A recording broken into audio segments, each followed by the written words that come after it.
The rain had been falling on Cradley Street for 3 days, and Edith Marsh had counted every hour of it from the doorway of the old printworks where she and her daughter slept. She was not a woman who complained about weather. Weather was honest. It came, it stayed, it left, and it asked nothing of you except that you survive it, which she had been doing now for 14 months with a thoroughness that surprised even her. What she could not abide was the cold getting into Lottie. The girl was 6, small for it, with her father's pale eyes and a cough that had started in October and never properly left. And every night Edith arranged the two of them against the wall so that her own back took the draft and Lottie slept in the warm pocket of her body. It was a poor arrangement. It was the only arrangement she had.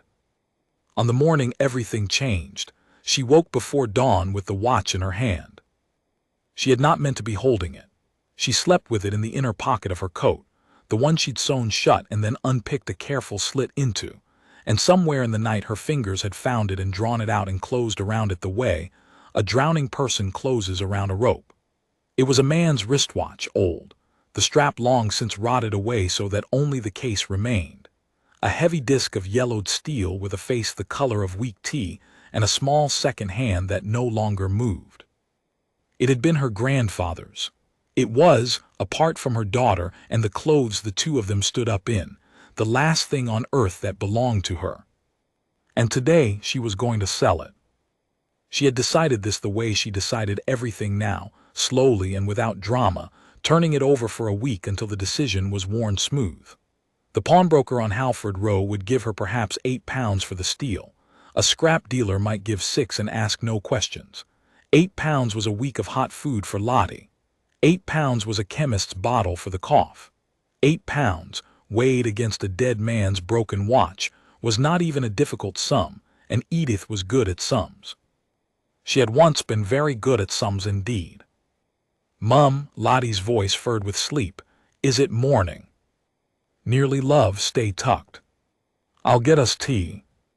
There was a cafe 3 streets over, run by a Greek man named Stavros who pretended not to notice when Edith counted her coins twice and bought only 1 cup, and who always, somehow, left the second cup steaming beside it as though the machine had made a mistake. People were kinder than the world said they were. Edith had learned that too down here. The world said the fallen were lazy or wicked or mad, and the world was wrong.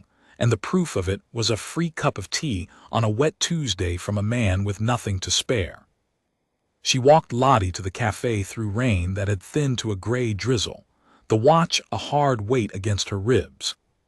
The city was waking around them, shutters going up, vans reversing, the smell of bread and diesel, and Edith moved through it the way she always did, half here and half somewhere else, watching everything and being watched by no one. That was the secret nobody told you about losing everything. You became invisible. People's eyes slid off you like rain off glass. A woman in a good coat would step around her on the pavement without ever once seeing her face. And Edith, who had spent the first 38 years of her life being looked at very carefully indeed, had found the invisibility almost restful. You could see a great deal when no one was looking back. She saw, for instance, that the man at the corner of Halford Row had been standing there too long. He was well dressed in the way that tried not to be, a quiet jacket, good shoes, the kind of clothes that cost a great deal and announced nothing, and he was holding a paper coffee cup he had not drunk from, and he was watching the door of the pawnbroker's. Edith noted him the way she noted everything, without alarm, filing it. Then she settled Lottie at the cafe window with her tea and a slice of toast Stavros swore was going spare, told her to count the red cars, and went out alone into the drizzle to sell her grandfather's watch. The pawnbroker's was called Aldous and Son, though there had been no son for 30 years, and old Aldous himself was a fixture behind the counter like a barnacle, a small dry man with a jeweler's loop permanently reddening one eye socket. He knew Edith by sight. She had sold him things before her wedding ring, 11 months ago, which had bought 4 weeks of a room before the room ran out, a silver locket, a fountain pen that had been her father's. Each time he had given her a fair price and a little more, and each time he had said nothing about why a woman who spoke like Edith and held herself like Edith was selling the last of herself across his scarred wooden counter. She was grateful to him for the silence more than the money. "Mrs. Marsh," he said, not unkindly, "wet enough for you." "Mr. Aldous," she laid the watch on the counter between them, "I want to sell this, the steel if nothing else." He picked it up. She watched his face the way she had learned to watch faces, not the eyes, which people guarded, but the small muscles at the jaw and temple that they did not know they were giving away. And she saw the precise moment his professional boredom stopped. It was very small, a stillness. The loop came down off his forehead and into his eye, and he turned the watch over and turned it again, and his thumb found the back of the case and pressed, and something in his breathing changed. "Where did you get this?" he said. It was not quite a question. "It was my grandfather's." "And his?" "I don't know. It's been in the family. I never thought much of it. The hands don't even." "The hands don't move," Aldous said softly, "because it isn't a watch." Edith said nothing. Outside, through the grilled window, she could see the man with the undrunk coffee had crossed the road. Aldous turned the case to the light. Steel face. No maker's mark where there should be one. Crown's a dummy, it doesn't wind, see, it turns but it doesn't catch. And here. He tilted it so she could see the back where she had always assumed the faint pattern was just wear. That's not damage. That's an engraving worn down on purpose so you take it for damage. There's a number under it. And a letter. He looked up at her over the loop, and for the first time in 14 months Edith Marsh felt genuinely afraid, though she could not yet have said of what. "Mrs. Marsh, I have been in this trade 51 years. I have handled perhaps 250,000 objects. And I am telling you that what you have brought me this morning is not a watch and is not worth £8.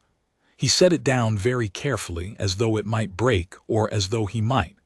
"I don't know what it's worth, but I know it's the kind of thing that men come looking for, quietly, the way a fox comes looking." The bell over the door rang. Edith did not turn around. She watched Aldous' face instead, and she saw it close like a shop at closing, the openness gone, replaced by the flat professional courtesy of a man who has decided to say nothing more in front of a stranger. And she understood in that wordless way she had that the fox had come. "Morning," said a pleasant voice behind her, the man with the coffee. Up close his voice was warm, educated, the kind of voice that opened doors and closed deals. "Don't let me interrupt. I'm just browsing." Nobody browsed in Aldous & Son. It was not that sort of shop. "We're closing for an hour," Aldous said. "Stock take if you not mind." "Of course." But the man did not move toward the door. He moved instead a half-step closer to the counter, and his eyes, Edith saw this in the dim reflection of the cabinet glass, went to the watch lying on the wood, and stayed there with a hunger so naked that he forgot for a moment to hide it. "Beautiful old piece," he said. "May I?" "No," said Edith. It came out of her flat and quiet, and it surprised all three of them. She reached out and took the watch off the counter and closed it in her fist and put the fist in her pocket, and she turned at last to look at the man fully, and she let him see her face, really see it, the way the woman in the good coat on the pavement never had. And she watched his pleasant expression flicker, because some men, when they finally look at the invisible woman, see something in her that frightens them and do not know why. "I've changed my mind," Edith said to Aldous. "I'll keep it, thank you for your time." "Mrs. Marsh," Aldous began, and there was a warning in it and a plea, but she was already moving. The man stepped sideways to block the door, casually, smiling. "I'll give you £1,000 for it," he said. "Cash today, right now if you like." "That's a remarkable price for an old steel watch with hands that don't work, wouldn't you say? A remarkable price." He let that land. "Which tells you something. A smart woman would take it and not ask what it tells her." £1,000. Edith stood very still and felt the number go through her like cold water. £1,000 was a flat. £1,000 was Lottie warm and fed through the whole of the winter, a doctor for the cough, shoes that fit. £1,000 was, very nearly, the end of being invisible. She had not held £1,000 in her hand for 14 months, and she had forgotten, until this instant, what the wanting of it felt like, the way it reached into your chest and squeezed. And precisely because she felt it so strongly, she did not move. Because Edith Marsh had once, in another life, sat across polished tables from men exactly like this one, and she knew the single most important fact about them, which was this: a man does not offer you £1,000 for something he believes is worth £1,000. He offers you £1,000 for something he believes is worth a great deal more, and he offers it quickly, and he smiles while he does it, and he tries to make you feel that taking it would be clever, because he is terrified you will stop and think. "No," she said again. His smile did not move, but everything behind it did. 5,000. "Let me past, please." "Mrs. Marsh, is it?" He had caught the name, of course he had. Mrs. Marsh. "I'm going to be very honest with you, because I think you're a sensible woman who's had some hard luck, and I'd hate to see it get harder. The watch in your pocket does not belong to you. Not really. It belongs to a man who has been looking for it for a very long time, and that man is not a patient man, and he is not a kind one, and when he learns it has surfaced, and he learns everything, he will send people far less reasonable than me to a great deal less reasonable place than this nice dry shop." He held out his hand, palm up, still smiling. "So, £5,000, and my sincere advice that you take your little girl and leave this city, and let the watch become someone else's problem. Because right now, this morning, it is the most dangerous thing you have ever touched." The word girl did it. He should not have known about Lottie. There was no possible way he should have known about Lottie. Which meant he had been watching them, watching the two of them in the cafe window, the child counting red cars, for longer than this morning, and the thought of this smiling man's eyes resting on her sleeping daughter put into Edith Marsh something cold and clear and very, very old, something she had not felt since the day they took everything from her, and she had stood in a marble lobby and promised herself she would survive it. She smiled back at him. It was not a nice smile. Aldous, watching, took an involuntary step backward.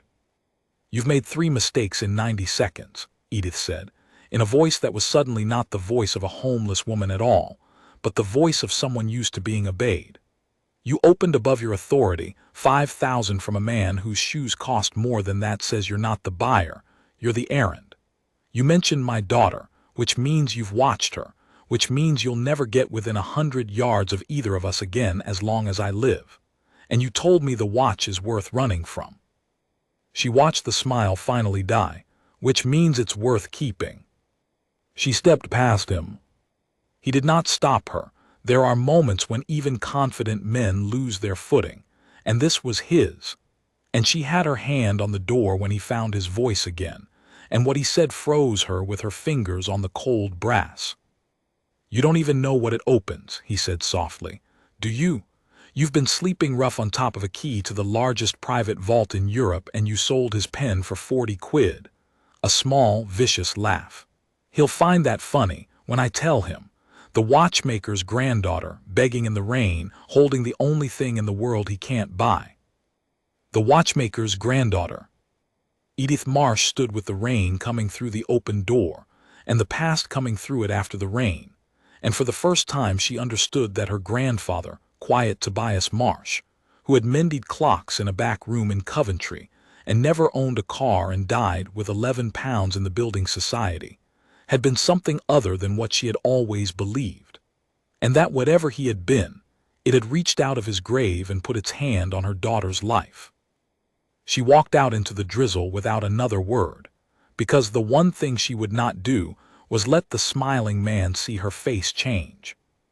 But it had changed. And as she crossed the road to the cafe where Lottie sat counting red cars in the steamed-up window, Edith Marsh felt 14 months of careful, patient, invisible survival fall away from her like a coat she no longer needed, and underneath it stood the woman she had been before the fall. The woman they had ruined and discarded and forgotten. The woman who had let them think her finished. They had made a mistake, those men. All of them. The smiling one and the patient one he answered to, and the ones, years ago, who had taken her name and her work and her good standing and left her with nothing but a watch she thought was worthless. They had let her live. To understand what Edith did next, you have to understand who she had been, and to understand that, you have to go back 4 years, to a glass tower on the river and a woman who had everything. Her name then had been Dr. Edith Marsh Calloway, and she had been, at 36, the youngest head of acquisitions and authentication that the firm of Vagrant Holdings had ever appointed. Vagrant did not advertise what it did, because what it did was sit quietly at the center of the world's most expensive secrets. It found things, authenticated things, moved things, and stored things, art that officially did not exist, manuscripts that had been lost, the private collections of families whose wealth was old enough to have stopped being vulgar. If a Gulf prince wanted to discreetly acquire a Vermeer that had vanished in 1943, he called Vagrant. If a dynasty needed to know whether the thing in their vault was real before they borrowed against it, they called Vagrant. And the woman they spoke to, more often than not, was Edith, because Edith Marsh Calloway had a gift that could not be taught. She could tell. She could hold a thing in her hands, an object that 10 experts had certified and 10 more had condemned, and she could tell. It was not magic. It was attention.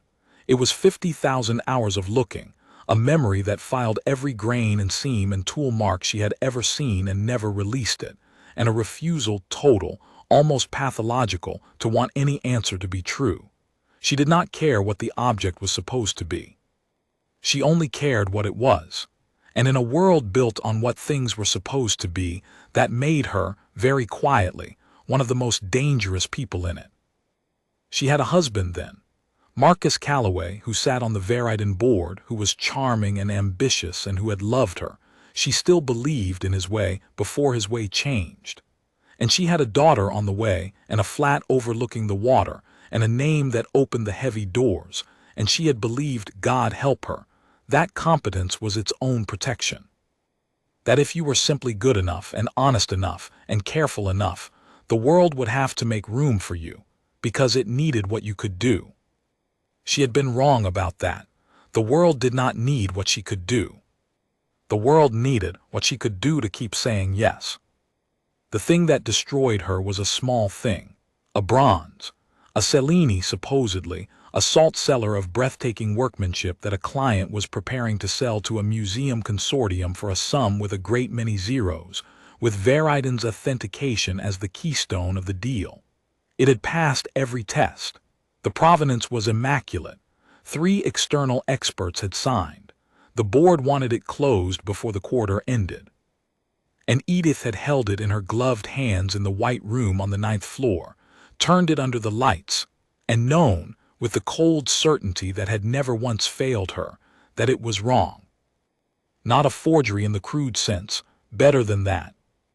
A genuine 16th century bronze of the right period, the right alloy, the right wear, but not by the hand it claimed, recased and reworked and given a history that belonged to a different object entirely. Someone had done something very clever and very expensive, and Edith could see the seam of it the way you might see a hairline crack in a window, invisible until the light hit it, and then impossible to unsee. She had said so, in writing to the board. And the board, her husband among them, her husband most of all, had explained to her, gently at first and then less gently, the things she apparently did not understand. That the client was important. That the deal was important. That 3 experts had signed, and her doubt was, in the end, only her doubt, however good her record. That a quiet woman who made trouble was less valuable than a quiet woman who did not. That she was, perhaps, tired the pregnancy, and seeing problems that weren't there. She had not signed. That was the thing they could not forgive. They could forgive her doubt. Doubt could be managed. What they could not forgive was that when they brought her the document and the pen, She put her hands in her lap and said very calmly that she would not put her name to a lie, and that if Varidan authenticated that bronze, it would do so without her. So Varidan did it without her. It took them 4 months to remove her, and they were thorough, because they were always thorough. There was a discrepancy discovered in an old acquisition, a discrepancy that had her signature on it, though she had never seen the file. There were whispered concerns about her judgment, her stability, the strain she was so obviously under. There was Marcus, grave and wounded, telling the board he could no longer in good conscience defend his wife's professional conduct, and telling Edith in their beautiful flat that it would be better for everyone, better for the baby, even if she stepped back, signed the agreement, took the settlement, kept her dignity. There was a confidentiality clause with teeth in it, and a clause that said if she ever publicly questioned a Varidan authentication again, she would lose the settlement and a great deal more. There was, at the end of it, a woman of 37 standing in a marble lobby holding a cardboard box, 8 months pregnant, watching the heavy doors she had opened 1,000 times refuse now to open for her. The bronze sold, the museum consortium paid. The deal closed before the quarter ended, and everyone was very pleased, and the name Marsh Calloway quietly came off the letterhead, and the woman it had belonged to went home to a flat that, she would shortly discover, was in Marcus's name and had always been, and to a marriage that she would shortly discover had been ending for longer than she'd known, and to a future that contained, though she did not yet know this either, a separation, a custody fight she could not afford to wait. A husband who used every advantage of money and law and reputation against her. A slow, grinding 2 years in which everything she had was taken or spent or lost. And at the very bottom of it, a printworks doorway on Cradley Street and a daughter with a cough. She had kept 3 things through all of it. She had kept her daughter because she would have died before she lost her, and Marcus, in the end, had not actually wanted the child, only the leverage of threatening to take her. She had kept her eye that could not be taken. It was in her bones now, the way she saw. And she had kept the watch, her grandfather's watch, the worthless steel disc that her own father had pressed into her hand on his deathbed with the only urgent words he ever spoke to her. Keep it. Don't sell it.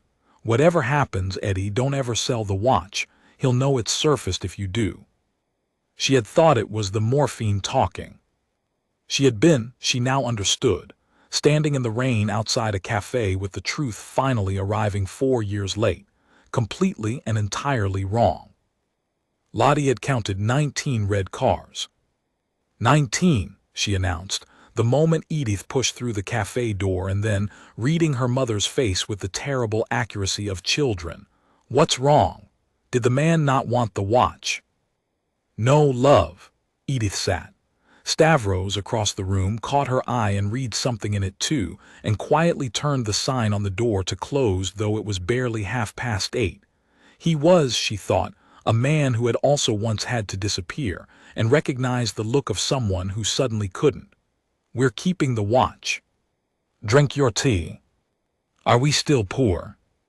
The question, asked without weight, the way Lottie asked everything, went into Edith like a blade. Are we still poor? As though it were a kind of weather, which to a 6-year-old it was.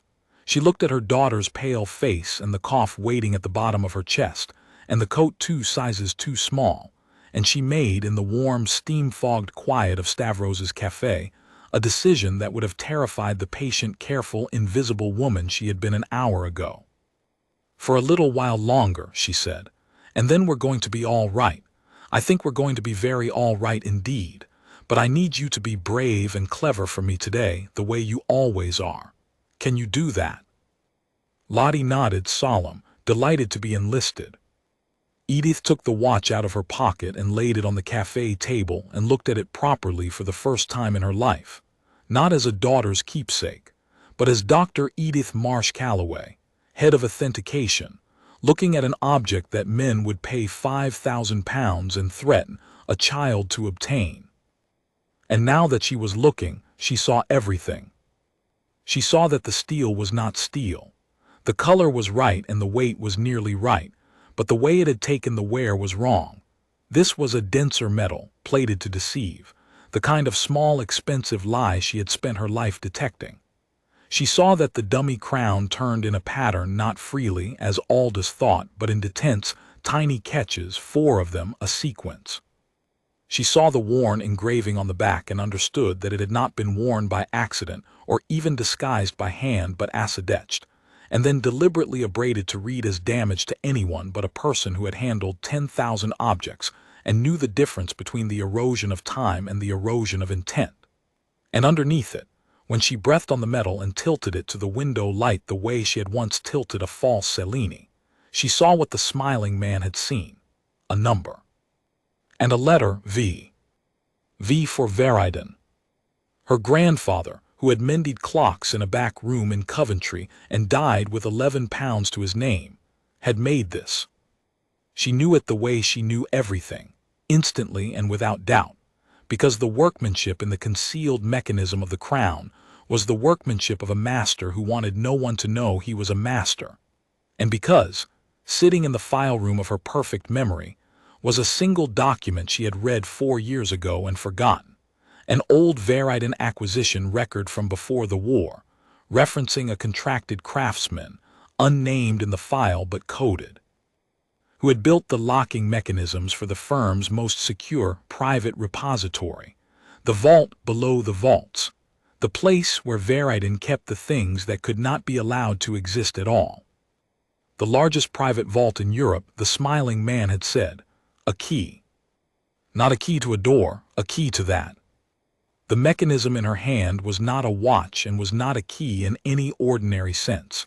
It was a cipher, a sequence holder, the physical embodiment of an unlocked code that existed nowhere else because her grandfather had been clever enough and frightened enough to make sure it existed nowhere else. He had built the lock. And he had built exactly one thing that could open it, and disguised it as a worthless watch, and hidden it inside his own family for 3 generations, and his son had died begging his granddaughter never to sell it. Because the people who owned the vault did not own the key, and they could not rest, could not ever rest, while it was loose in the world. While it was, for instance, in the pocket of a homeless woman they had never thought to fear. Edith Marsh closed her hand around the watch. Across the table, Lottie watched her mother's face and saw something come into it that she had never seen there before, not in the doorway on the cold nights, not in any of it. And the something was not fear, though Lottie did not have the word for what it was. The word was purpose. The word was the look of a woman who has spent 4 years being told she was finished, and who has just discovered that the people who told her so have, all this time, been afraid of her without knowing it, and afraid of a dead clockmaker, and afraid of a watch they could not buy. "Mum," Lottie whispered, "your face is doing a thing." "Is it love?" "It's doing a happy, scary thing." Edith laughed, a real one, surprising herself, and reached across the table to tuck a strand of hair behind her daughter's ear.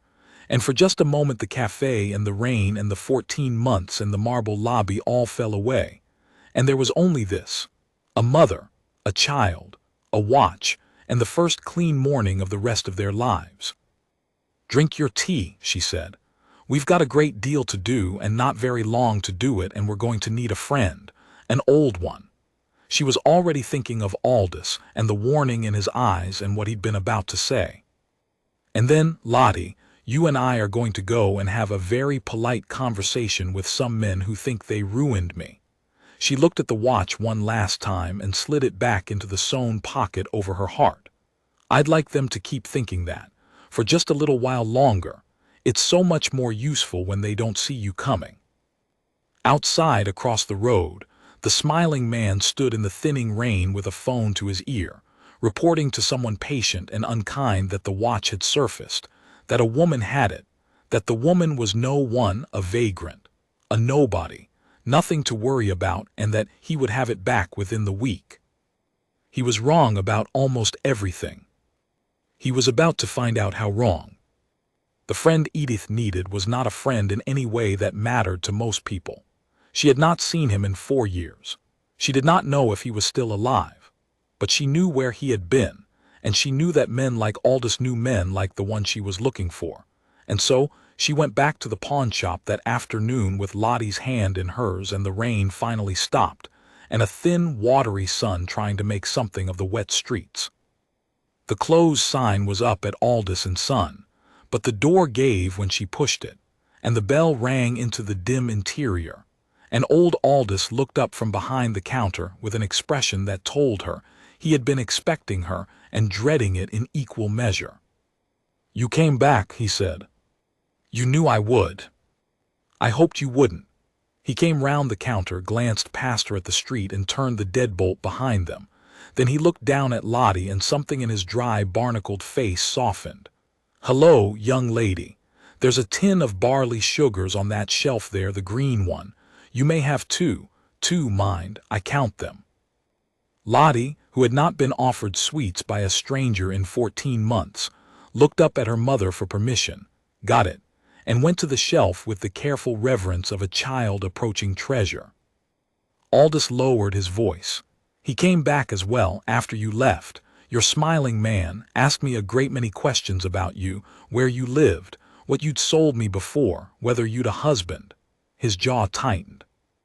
"I told him nothing, Mrs. Marsh, but you should understand he didn't ask like a man gathering gossip.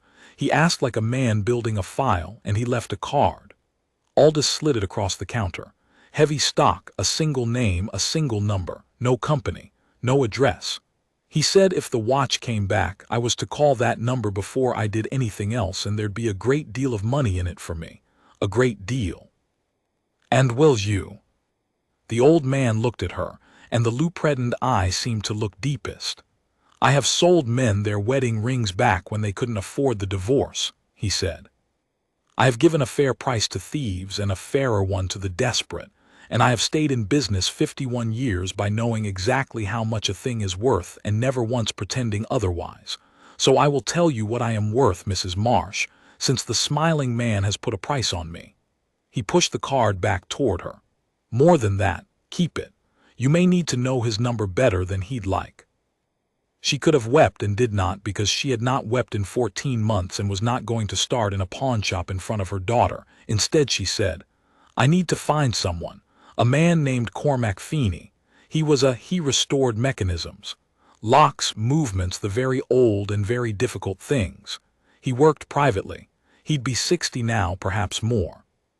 The last I heard he had a workshop somewhere south of the river, and a profound dislike of being found."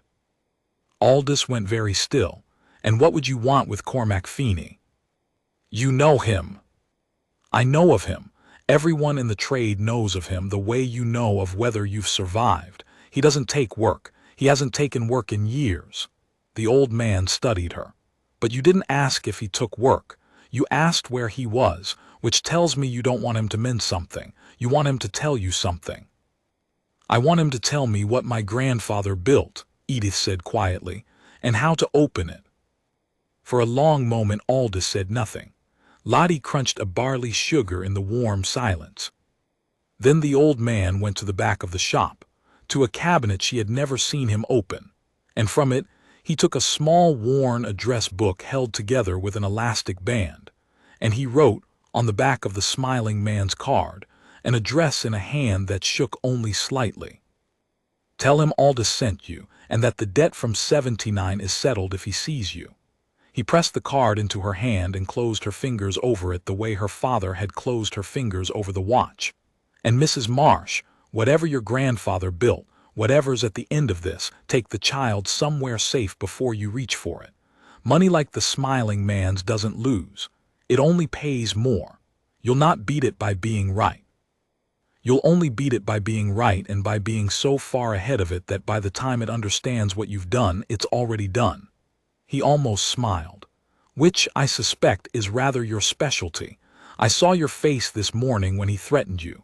You've done this before, haven't you? Been on the other side of the polished table." "Once," Edith said, "a long time ago." "Then you know the rule." "Which rule?" "The one that says the powerful are only frightened of one thing." He let go of her hand. "Someone who can't be bought, and won't be scared, and already knows where the body is buried. Cormac Feeney's workshop was a railway arch in Bermondsey behind a metal fabrication yard, and it took Edith 2 buses and a long walk and the last of her coins to reach it, with Lottie growing tired and the cough coming up in her chest in the cooling evening. Edith carried her the final stretch, the girl's hot cheek against her neck, and she thought, not for the first time, about the smallness of the line between this and an ordinary life. How a woman could carry her sleeping daughter down a perfectly ordinary street and be a perfectly ordinary mother in every way except that she had nowhere at the end of the street to put the child down. The arch had a steel door with no handle and a small brass grill, very old, very fine, that did not belong on a door like this. The kind of thing a man fits when he wants the first thing a visitor touches to tell him something. Edith looked at it for a moment, and then instead of knocking, she reached up and turned the grill's tiny central boss in the sequence her fingers had learned that morning on the watch's dummy crown, 4 detents, a pattern because she had recognized the work the instant she saw it. Same hand, same school, a locksmith's signature left for anyone who could read it. The door opened before she finished. The man who stood there was small and broad and entirely bald, with enormous spectacles and hands that were a young man's hands on an old man's body, steady, scarred, beautiful. He looked at Edith. He looked at the sleeping child. And then he looked at her right hand, which had just performed his teacher's sequence on his own door, and the color went out of his face. "Where did you learn that?" he whispered. "From him," Edith said. "Though I only learned it this morning, and I didn't know I knew it until my hand did it. I'm Edith Marsh. Tobias Marsh was my grandfather. Aldous sent me. He says the debt from '79 is settled if you'll see me." She shifted Lottie's weight. "And I have a child who needs to be warm, Mr. Feeney. And I have a watch in my pocket that men are offering me £5,000 and threatening her life to obtain. And I think you may be the only person alive who can tell me why." Cormac Feeney looked at her for a long, long moment. Then he stepped back from the door. "Bring her in," he said. "There's a stove. And then, Tobias's granddaughter, you and I are going to have a conversation that I have been dreading for 31 years and praying for nearly as long, because I knew this day would come. He told me it would. He said one day someone would knock who could open the door without being told how, and that when they did, I was to tell them everything and then help them, and then forget I had ever known them." The old man's hands were trembling now, not with fear but with something closer to grief. "I just never thought it would be a woman carrying a sick child. God forgive him.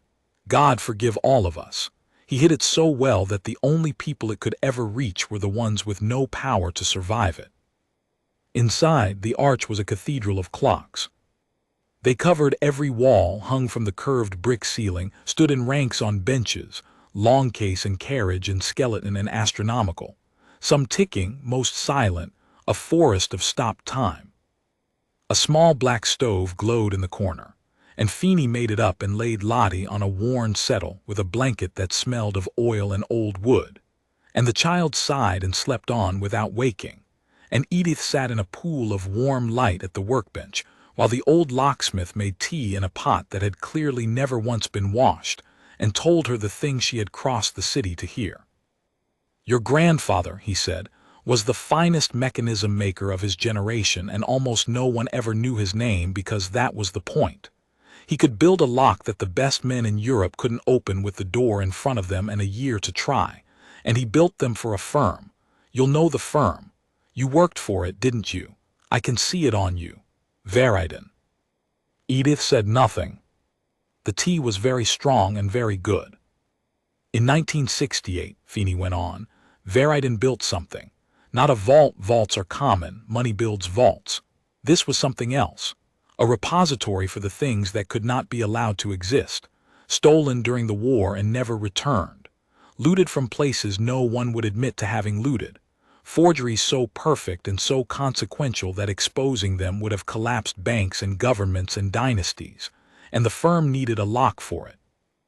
A lock that could never be drilled, never be picked, never be opened by force, And this was the part that destroyed your grandfather, never be opened by Vagrant itself without a key that Vagrant would not hold. He sipped. Because the men who built it did not trust each other. Of course they didn't. They were the sort of men who'd built a vault full of crimes. Each of them was terrified that one of the others would open it alone, take everything, and leave the rest exposed. So they commissioned a lock that required something none of them controlled. A single physical cipher, made by an outside hand, given to no one, held in trust, to be produced only when all of them agreed together to open the vault. My grandfather made the cipher. Your grandfather made the cipher, Feeney agreed. And then your grandfather did a thing that no one expected, because they had made the mistake everyone makes about quiet, competent men who work with their hands. They thought he was a tool. They thought he had no view.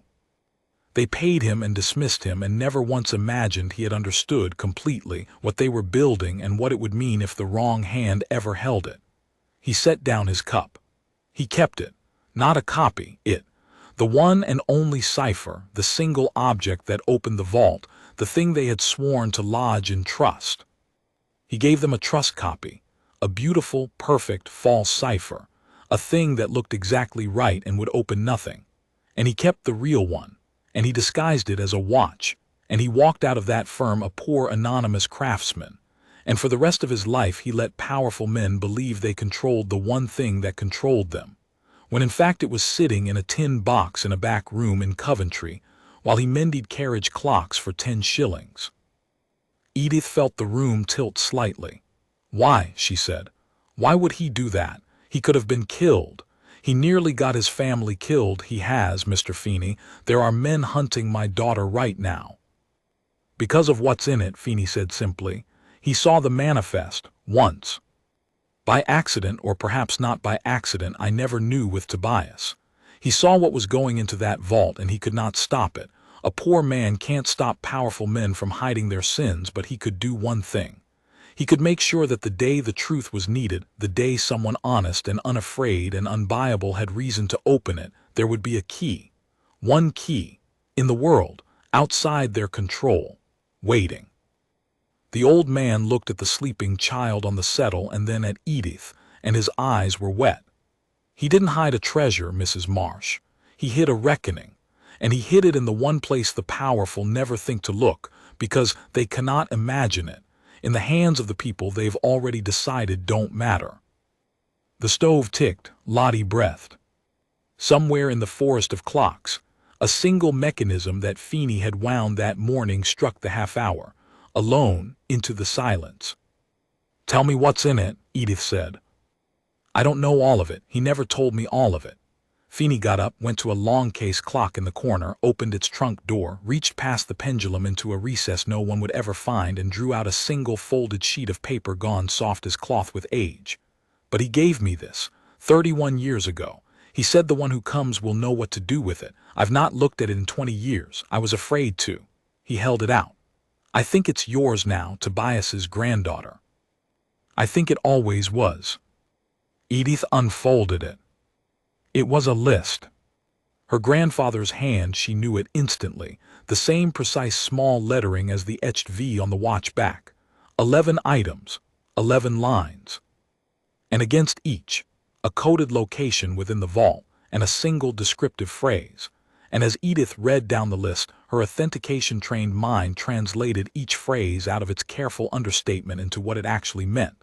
And the blood left her face, because line 4 of 11 was a thing she had personally certified 4 years ago. A thing she had held in gloved hands in the white room on the 9th floor and known was wrong and refused to sign her name to, and line 4 said. In her grandfather's hand, written years before she was ever born, the bronze that is not the bronze it claims. Recased 1962. True history withheld. See the consortium that bought a lie. Her grandfather had known about the bronze. Decades before it ruined her, he had filed it. Vagrant had been laundering false objects through that vault for half a century, and the very fraud that had destroyed her life was not an aberration but a pattern, an old established habit of the firm. Line 4 of 11. And the evidence of it, the true provenance, the proof. The thing that would not only clear her name but collapse the entire architecture of lies she had been crushed beneath, was sitting in a vault in Europe behind a lock her own grandfather had built, waiting for a key that was, at this moment, in the sewn pocket over her heart. "Mr. Feeney," Edith said, and her voice was very steady, which frightened the old man more than if she had screamed. "I need to ask you something, and I need you to understand that I am no longer asking as Tobias Marsh's granddaughter.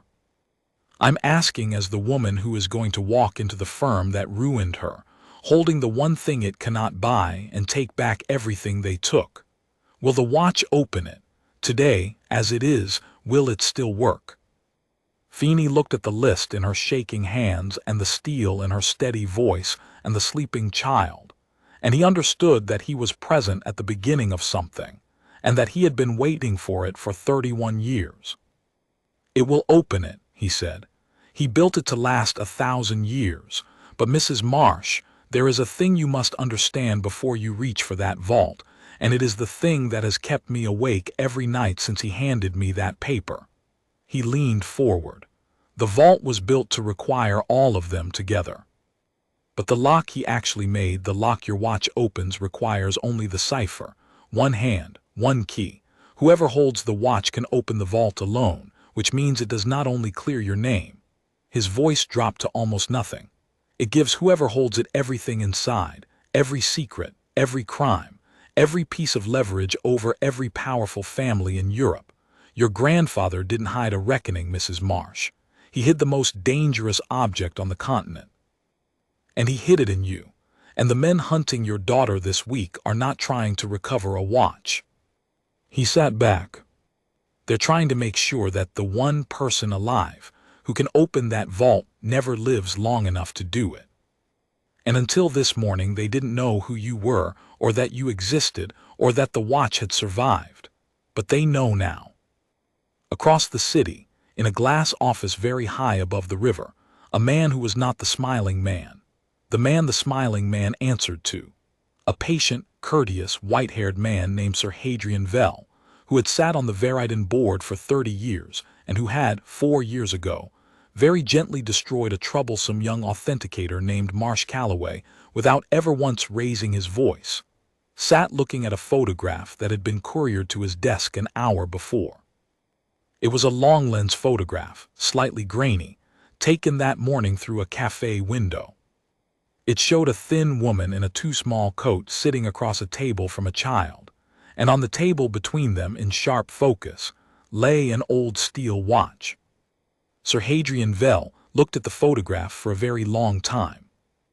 Then he looked at the name his people had attached to it, the name they had pulled from a pawnbroker and a benefits record and a 4-year-old severance file, and the courteous warmth drained out of his face by slow degrees until what was left was something cold and ancient and afraid. Marsh. He had destroyed a woman named Marsh Calloway 4 years ago and never once connected the name to the old contracted craftsman in the 1968 file, because why would he? The woman was a nobody, an inconvenience, a signature that wouldn't bend, and he had bent everything around her until she snapped, and he had not thought about her since. He had not known her grandfather's name.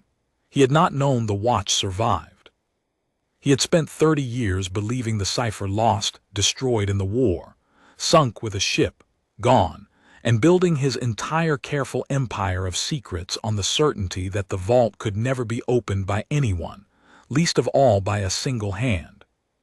And now there was a photograph on his desk of the one woman in England who had every reason on earth to want that vault opened, who was clever enough to do it, who could not be bought because she had nothing left to lose, and who was holding, in a cafe in the rain, the key.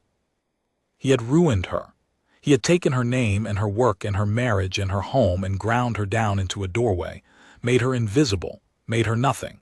And in doing so he had, with exquisite stupidity, created the single most dangerous person who could possibly exist to a man like him. Someone with the means, the motive, the skill, and the absolute fearlessness of a person the world had already done its worst to. Sir Hadrian Vell pressed a button on his desk. "Find the woman," he said to whoever answered. Not the watch, the woman. I don't want it bought back. I want her stopped. A pause, and bring me the file on the child. He set down the photograph. It seems, he said softly to the empty office and the river far below, that we did not finish the job. A woman the world has already done its worst to is dangerous for a simple reason. She has finished being afraid, and fear is the only lever the powerful have ever truly trusted. Sir Hadrian Vell did not understand this yet. He understood it the way men like him understand most things, as a saying, a piece of cleverness for dinner tables, not as a fact that could walk into his building and end him. So when Edith Marsh disappeared for 9 days, he assumed she had run. His people watched the printworks doorway, the cafe, the pawn shop, the benefits office. They watched the bus routes and the night shelters and the hospitals, because the child was sick and a sick child must eventually be brought to a hospital. And they found nothing, and Vell told himself that nothing meant flight, because flight was what nobodies did, and a man who has spent 30 years being right about people cannot easily imagine that he has, this once, been catastrophically wrong about one. Edith had not run. Edith had been working.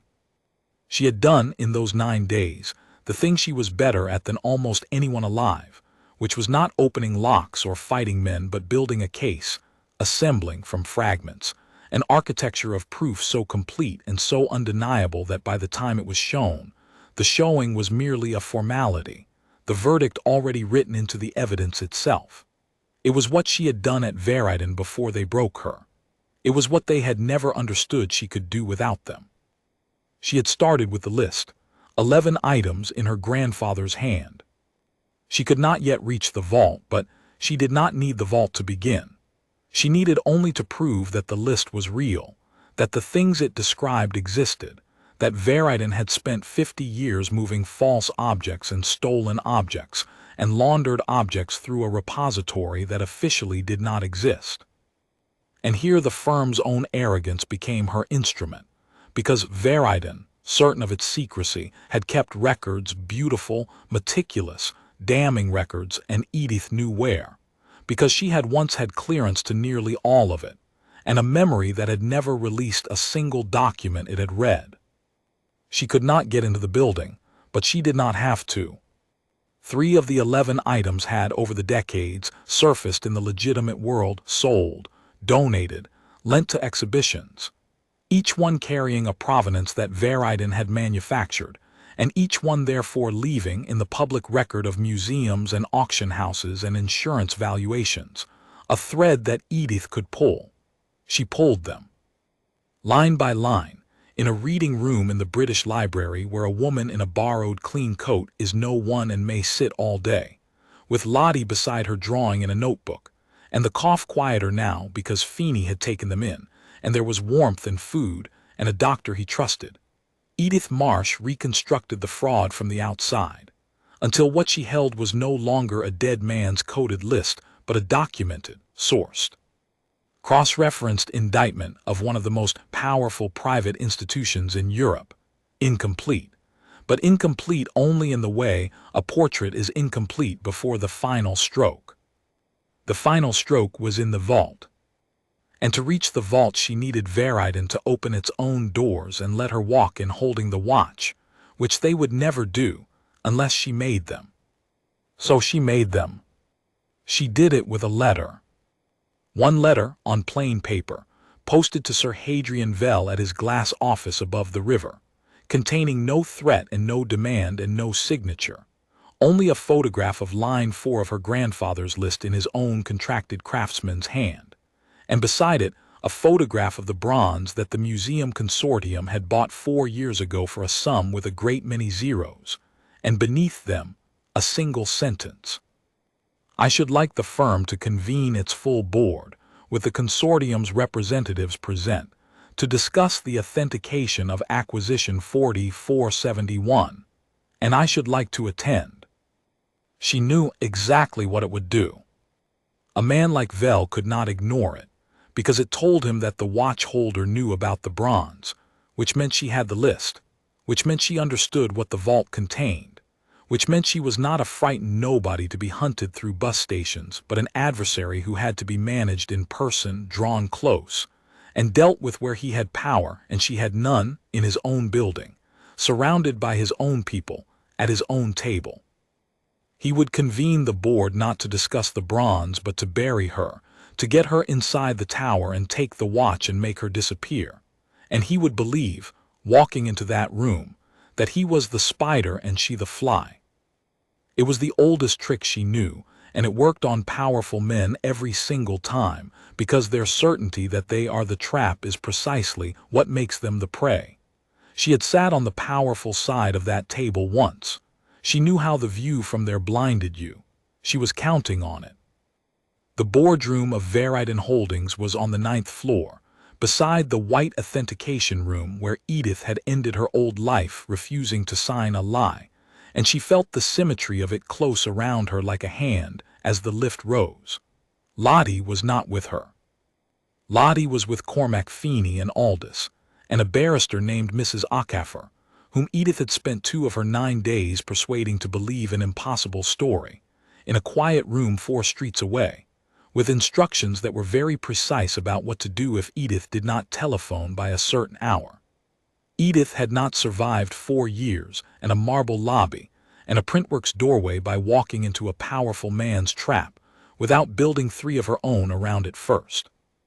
They were all there at the long table when the doors opened, the board of Vagrant, the consortium's representatives, gray and important, the smiling man no longer smiling by the wall. And at the head of the table, courteous and white-haired and entirely composed, Sir Hadrian Vell, who rose as she entered with the exquisite manners of a man who has decided to be gracious to someone he intends to destroy. "Dr. Marsh Calloway," he said warmly, restoring to her in this room the name and the title they had stripped from her because it cost him nothing and disarmed, he believed, everything. "How thin you've become. Please, sit.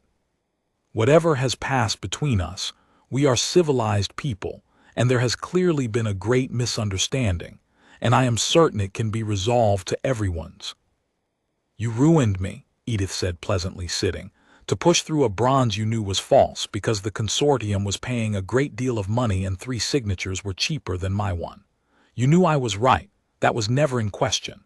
You destroyed me precisely because I was right, and a woman who is right and will not bend is more expensive to a firm like this than any forgery.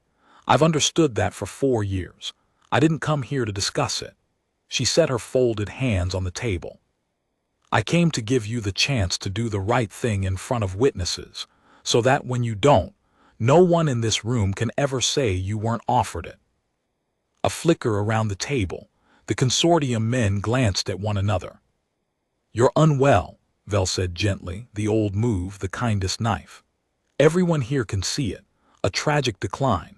We tried to help you and you wouldn't be helped, and now you've constructed a fantasy in which a poor woman's misfortunes are someone's fault but her own.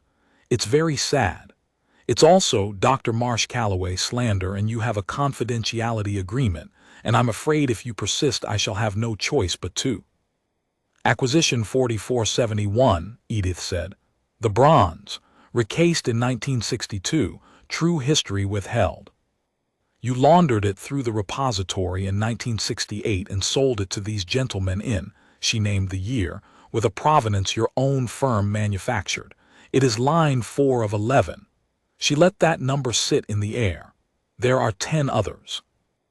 I have documented 3 of them from the public record alone, gentlemen, which I'll be happy to walk you through, because they concern objects you bought and lent and insured, and they will not survive a single honest week of examination once anyone knows where to look. And I know where to look." Because she turned back to Vell, and now she let him see her face the way she'd let the smiling man see it in the pawn shop. "The man who built your repositories, Locke, the man you dismissed as a tool 60 years ago, the man whose name you never bothered to learn, was my grandfather, and he kept the key." The room had gone entirely silent. "The cipher was lost," Vell said. "It came out before he could stop it, and it was the first unguarded thing he had said in 30 years, and it told everyone at the table that the cipher was real and that it mattered more than anything else in the room. It was destroyed. You held a forgery for 60 years, Edith said, and never once thought to authenticate it, you who built your empire on authentication, because it never occurred to you that the quiet craftsman had a view. He gave you a false cipher and kept the true one and hid it as a watch, and his son hid it after him, and I have slept on top of it in a doorway for 14 months while your man. She did not look at the smiling man. She did not need to, offered me £5,000 and the safety of my daughter to give it up. She reached into the sewn pocket over her heart, and the whole table leaned helplessly toward her hand. And I'm afraid I declined. She set the watch on the table. It lay there, an old steel disc with hands that did not move, the most dangerous object on the continent, and every powerful person in the room looked at it with a hunger and a terror that proved, more completely than any document could, that everything she had said was true. Sir Hadrian Vell looked at the watch, and then at the woman, and made the last mistake of his long career. "Take it," he said quietly, to the smiling man by the wall. "Take it now." And the smiling man moved, and the doors at the far end of the boardroom opened, because Edith Marsh had not walked into a powerful man's trap without building 3 of her own, and through them came not Vell's people but Mrs. Ackeffer the barrister, and 2 officers from the Serious Fraud Office, whom 3 documented forgeries and a credible insider had been more than enough to interest. And behind them, a journalist from a newspaper that Veryden could not buy because it had spent 10 years trying and failing. And behind her, on a screen that Feeney had spent the morning quietly connecting to the building's own conference system from a van across the road, the 11 items and the 3 reconstructed proofs, and line 4. Projected 10 feet high on the boardroom wall in a dead clockmaker's careful hand, in front of the consortium, in front of the press, in front of everyone, where it could never again be hidden. "I did say," Edith observed into the wreckage of Vell's composure, "that I'd give you the chance to do the right thing in front of witnesses. There are rather more witnesses than you were expecting. That's generally how it goes, Sir Hadrian, with men who are so certain they're the only one in the room who's planned ahead." She picked the watch back up off the table, unhurried, and returned it to her pocket. "You should have authenticated the cipher. You of all people, but you never check the things you're sure of. That was always the firm's weakness. It was certainly mine once. I was very sure of a great many people who didn't deserve it. It did not end in that room. These things never end in one room. They end in the long, grinding aftermath of rooms, in interview suites and document disclosures, and the slow public unspooling of a fraud 50 years deep, in a consortium suing a firm and a firm turning on its own board and a board discovering, one careful man at a time, that none of them would go down alone. The Serious Fraud Office took the vault eventually, opened with the cooperation of a holder of the cipher, who surrendered it to the proper custody in exchange for nothing but a single condition, witnessed and recorded, that the true provenance of acquisition 4471 be entered into the public record, and the authentication of 2021 be formally reversed, and the name of Dr. Edith Marsh Calloway be cleared in the same daylight in which it had been quietly buried. She did not want the vault. That surprised them all. They had been so certain she would, the men who measured everyone by their own appetite. She did not want the leverage over the powerful families of Europe. She had seen what wanting that did to the men who'd built the place to hold it. Her grandfather had not hidden a treasure for his granddaughter to inherit. He had hidden a reckoning, to be produced when an honest and unafraid and unbuyable hand had reason to produce it, and then to be handed on, out of any single person's control, into the only thing slower and more stubborn than powerful men, which is the law, working badly and late and incompletely, but working. Sir Hadrian Vell did not go to prison in the end because men like Vell rarely do. He went to ruin, which he found worse. His name came off the things it had been on. The doors that had opened for him for 30 years declined now to open. He learned, late and completely, what it was to be a person other people's eyes slid off of like rain off glass. And Edith, who could have arranged worse and chose not to, thought that was a kind of justice with the right shape to it, that the man who had made her invisible should spend his last years learning the weight of it himself. The smiling man went to prison. He had threatened a child, and there were records of it, and Edith had kept everyone. She was, after all, a woman who never released a document she had read. The flat was small, on the third floor, with a window that caught the morning, and it was hers bought, not loaned, in her own name, with the first money she had earned in 4 years from a firm that did authentication honestly, and had wanted her the moment her name was cleared and her record stood again in daylight. Lottie's cough was gone. Lottie was 7 now, and had a coat that fit, and a school, and a habit of counting things, red cars, stairs, the clocks at Uncle Cormac's, where they went most Sundays to sit in the cathedral of stop time and wind the mechanisms, and listen to an old man tell stories about a clockmaker who had been the cleverest and quietest of them all. On a Sunday in spring, with the arch full of ticking and Aldous dozing by the stove and Feeney's young old hands guiding Lottie's small ones into the trunk of a long-case clock, Edith took the watch out of her pocket, for she had kept one thing in the end, surrendering the vault's secrets to the law but keeping the watch itself, which had been ruled hers, an heirloom, a steel disc with hands that did not move, and she gave it to her daughter. "It was my grandfather's," she said. And his cleverness was the kind nobody could see, which is the best kind and the hardest, because it means people will look straight at you and think you're nothing, and you have to be strong enough to let them, and patient enough to wait, and you have to never, ever let what they think of you become what you think of yourself. She closed Lottie's small fingers around the steel. He hid the most important thing in the world inside something everyone thought was worthless. Do you understand why? Lottie thought about it, seriously, the way she thought about everything. "Because that's where no one looks," she said. "Because that's where no one looks," Edith agreed. "They never check the things they're sure of." And they were so sure, Lottie, all of them, that a poor quiet man and a thrown-away woman and a watch that didn't work were nothing at all. She kissed her daughter's hair. "Let them keep being sure. It's the only advantage the overlooked ever get, but never be sure like that yourself. Look at people, really look, especially the ones the world has decided don't matter," she smiled. "That's where it hides the ones who do." Outside, the spring rain began again, falling on a city full of invisible people, on doorways and bus stops and reading rooms, on all the quietly competent and the patiently waiting and the wrongly judged. And inside the cathedral of clocks, a child held an old steel watch up to the light, turning it, the way her great-grandfather had once turned it, the way her mother had learned to in a cafe in the rain, and somewhere in the forest of mechanisms a single clock struck the hour, alone. Into the warm and waiting silence. They had all looked straight at her and seen nothing.